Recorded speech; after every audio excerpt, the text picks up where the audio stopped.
Hello everyone, welcome to part 7 of Castlevania Symphony of the Night. In today's episode, we're going to explore more of the underground area, and hopefully not run into any more succubuses. Or is it succubi if it's plural?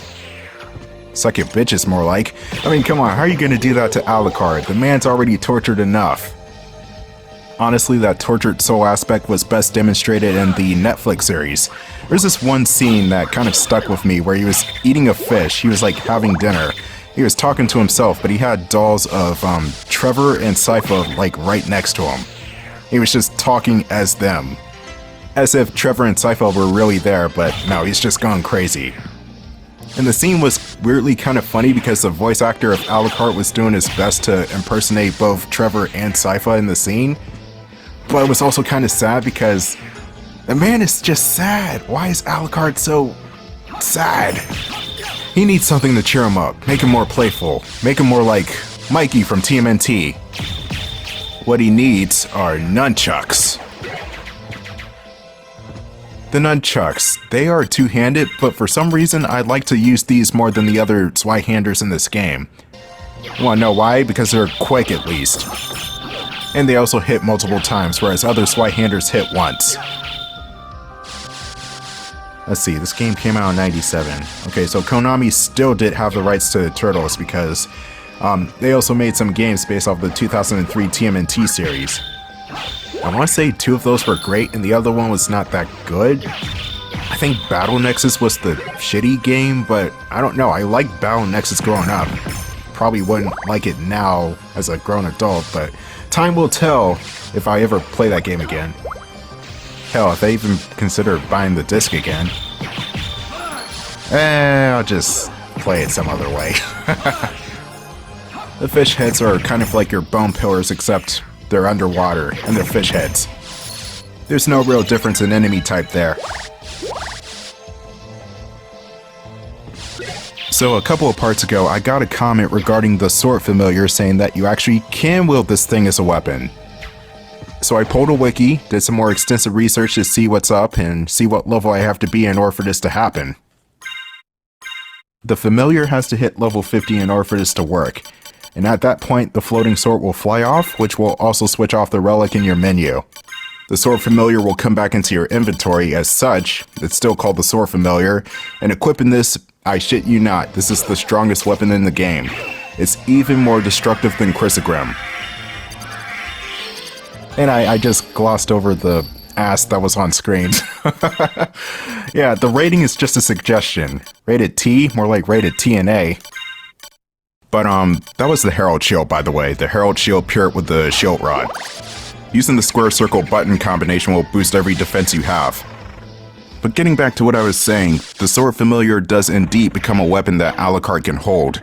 It's just a really time-consuming process of getting the summon up to level 50. And by that point, I probably would have beaten the game 5 times over. So I want to thank Mike for the comment in part 5. That was definitely something I did not know was even possible. And it's something I do want to try out on my own time.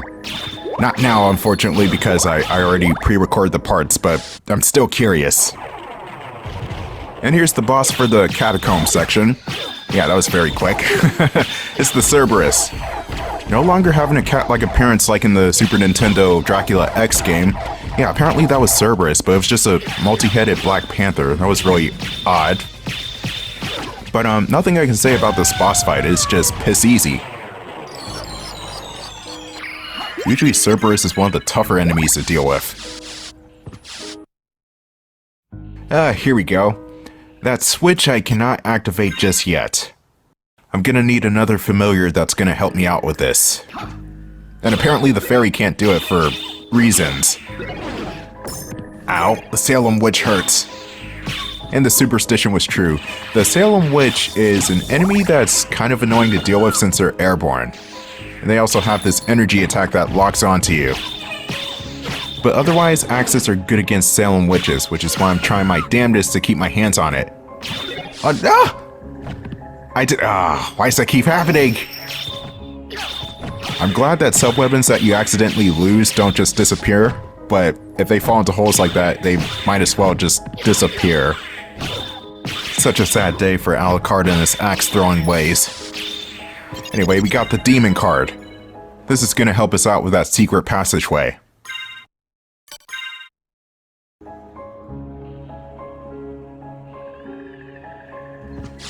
You usually say something, dude. Why didn't you say anything that time?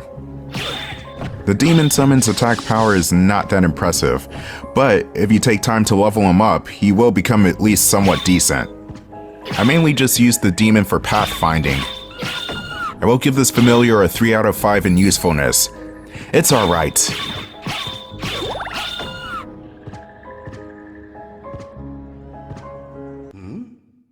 There's a switch. Perhaps I should press it. Again, I don't know why the fairy can't hit the switch. She'll point it out, but she won't bother to press the button for some reason. The sword and bat familiars, it's more understandable because the sword doesn't have thumbs or hands for that matter. And the bat is dumb. These enemies can be annoying. The Venus weeds, be careful around these girls. Especially the blue variants that will show up later. They hurt. They absolutely hurt. Anyway, here we got the Ring of Ares. This converts defense into offense. In other words, your attack power will increase drastically, or in this case 24 points, but at the cost of 24 points of your defense. If you're good at keeping the pressure on enemies while at the same time not getting hit, this item is good for you. It will absolutely truck some monsters.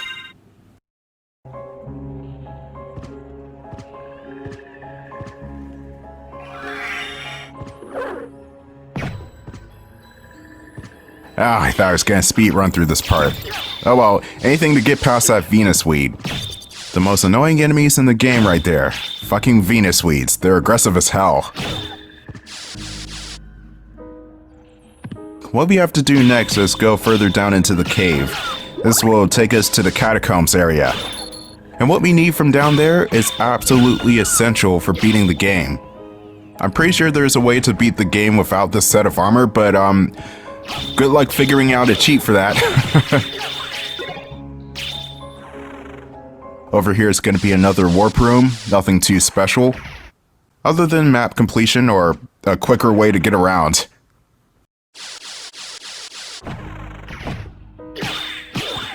The caves will have a bunch of items scattered around called shiitake. They're just mushrooms that will give Alucard 30 HP when used. Not a particularly good healing item, but they are plentiful in the bottom section of the castle.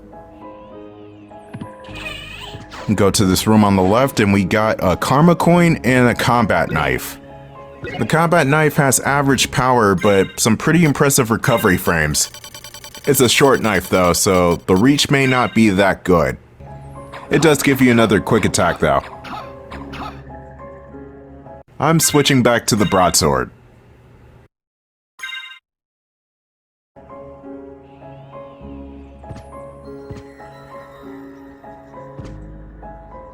Welcome to the next new location, the catacombs. This area may be the most dangerous place in the first half of the game. The fiery part of the catacombs is the best example of this difficulty spike. But for right now, everything is pretty chill. The enemies range from were-skeletons to slimes in this part. Let's get past the safe room. There's more on the left side of the screen. It's one simple item called the Bloodstone. The Bloodstone doubles Alucard's blood healing abilities. Spells such as the Dark Metamorphosis, or swords like the Gurthang or the Miramasa, will benefit from added damage with the Bloodstone on. And now that I think about it, I stopped using the Dark Metamorphosis after a while. The further along you get in the game, less and less enemies will bleed, so that's why I stopped. What was a cool move to pull off is now kind of situational.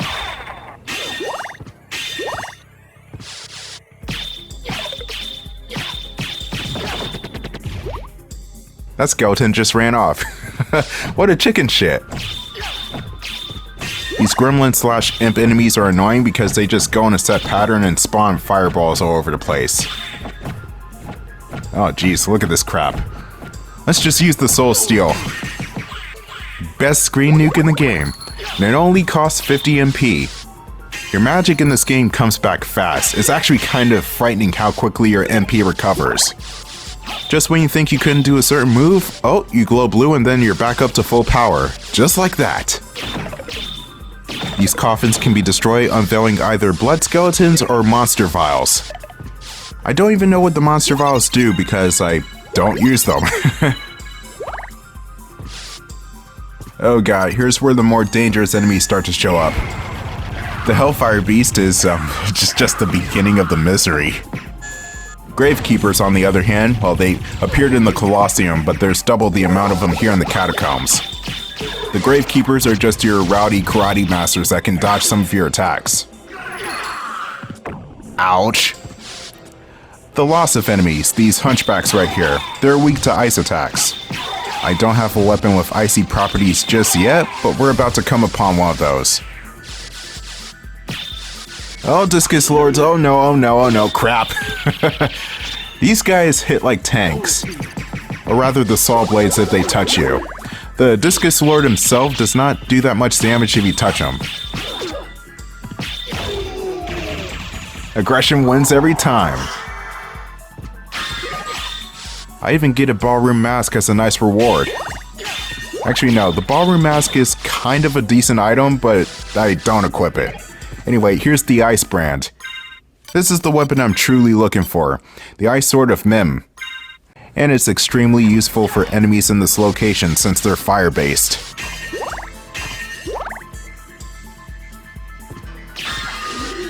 Let's not forget this heart upgrade before I leave. And I gotta deal with the freaking Discus Lord again. Can you even consider that Discus is just a freaking saw blade? At least he takes tremendous damage from the Ice Brand.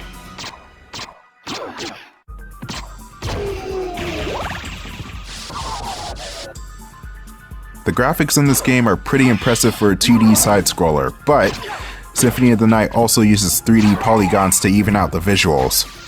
This came out at a time where side-scrollers were being more or less phased out for a couple of generations, with games like this being relegated to handhelds. When it comes to 2D games on the PlayStation, I really just think about this game and the Mega Man games. The Nintendo 64 barely even had 2D games at all. Actually, it's just the PlayStation and the Sega Saturn. And even then, the PlayStation was mostly a 3D console, so Sega Saturn. Oh, the Sega Saturn. That is a console I have no recollection of ever seeing. The only game that was exclusive to that system that I've played was Radiant Silvergun, and that was only because it was released on the Nintendo Switch. I have never played anything on a real Saturn in my life. I'm guessing that's because the North American market for the thing was not good. And also, the Sega Saturn was released about 6 months after the 32X, which was also kind of a failure. Too many consoles! It's like they could have held off on releasing the Saturn until like 1998, but that's when the Dreamcast was coming out. And yeah, that was just way too many consoles on Sega. They were being overly ambitious. And that over-ambition was kind of the nail in the coffin. Alright, here's the boss. If you like weird body horror, this is the boss for you. It's Granfaloon. It's Legion. I'm just gonna call him Legion. Legion is a pretty tricky boss because they're airborne. But here's a way to make the boss simple. Just use Soul Steel. There are so many hitboxes on this thing that you'll get full health back in no time. Legion has a thick outer shell of bodies that will protect the core. You just slash those off in order to expose the true weak point. The boss itself does not do that much damage, but you have to watch out for the falling corpses. They will knock you around the room. The laser does do a lot of damage though. Pretty freaky imagery here. Symphony of the Night is one of the more graphic games in the series, and is mostly due to the updated visuals of the PlayStation. And it's also due to the ESRB being relatively new at the time. I mean, if you really think about it, some games with an E rating had blood in them back in the day. How far do you think this game would go with its T rating? So all the outrage over Mortal Kombat and Night Trap are hilarious in retrospect.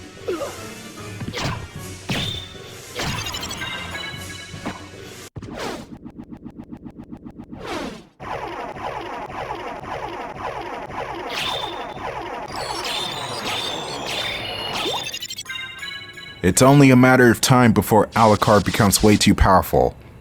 I'm guessing that's the reason why he's never a mainline Castlevania character again. He's just way too powerful at this point. There's gonna be a special sword behind the boss room.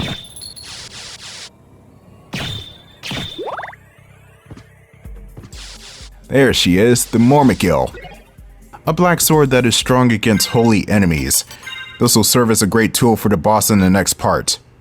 And that boss will be dying, and therefore the game will most likely end. Probably. Don't get your hopes up too high. This game has 4 endings. I will show off at least 2 of them, because the other 2 are more or less the same. And going for 2 of the 4 endings will end the game prematurely, so might as well show off one of those. And what Symphony of the Night does with its second half of the game is pretty interesting. But we'll get to that when we get to it. Why'd you slide that way? Oh, a thing I forgot to mention is that you can actually speed up your walk cycle by pressing the triangle button repeatedly. Some people on the internet don't like this method of travel for some reason. I don't know, maybe it looks tacky or something. But I swear, it makes getting through the castle a lot quicker. Hell, Harmony of Dissonance makes dashing easier in that game because it's mapped to 2 buttons. So you can just slide around like a madman and not have to worry about getting slowed down in that game. Well, that is if you know where everything's at and you don't run into any enemies while you're dashing, that is. Ah, nice, we got a long straightaway ahead of us. Let's see how fast the wolf can really go.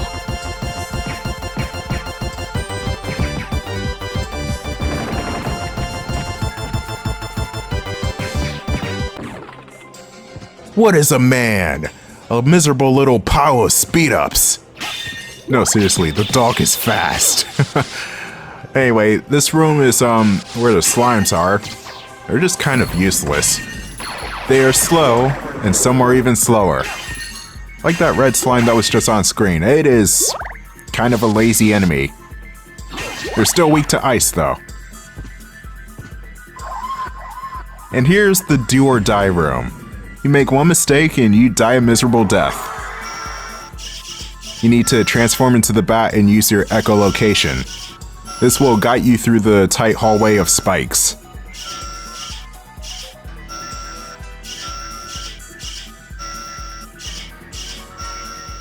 Man, if this were any other Castlevania game, I swear these spikes would be instant kill. And actually, based on the way the hit detection works in this game, these spikes can kind of count as instant kill too. And getting out of that shitty situation, you need to go through that corridor in order to get this important item. Like I said before, you need this piece of armor in order to beat the game.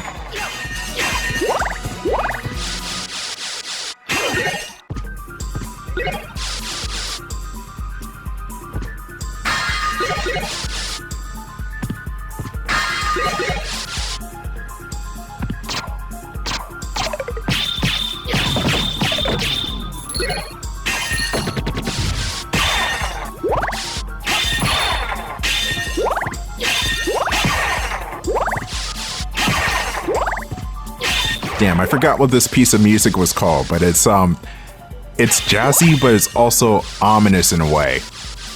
Like, the notes aren't quite right. Anyway, we got the Spike Breaker armor. What every Mega Man needs is a Spike Breaker armor. They'll make those games much easier.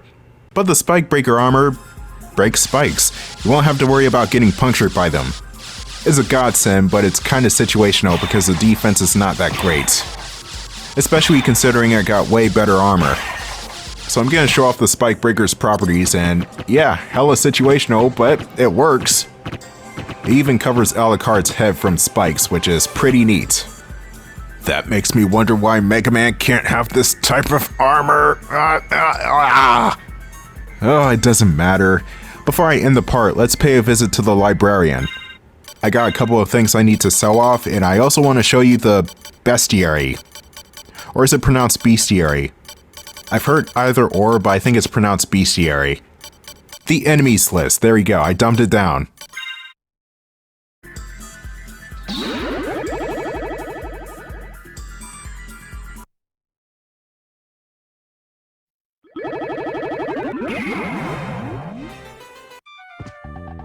Young Master Alucard. How about this? You're the one buying Alucard, just take the items. The reverse cloak, elven cloak, Joseph's cloak. That's the one where you change your colors, but I don't have the money for that. Oh, magic scroll. I forgot I didn't pick that up. Oh, and I show the bestiary in a few parts from now, so yeah. I'll see you in part 8. We're about to fight the lord of this castle.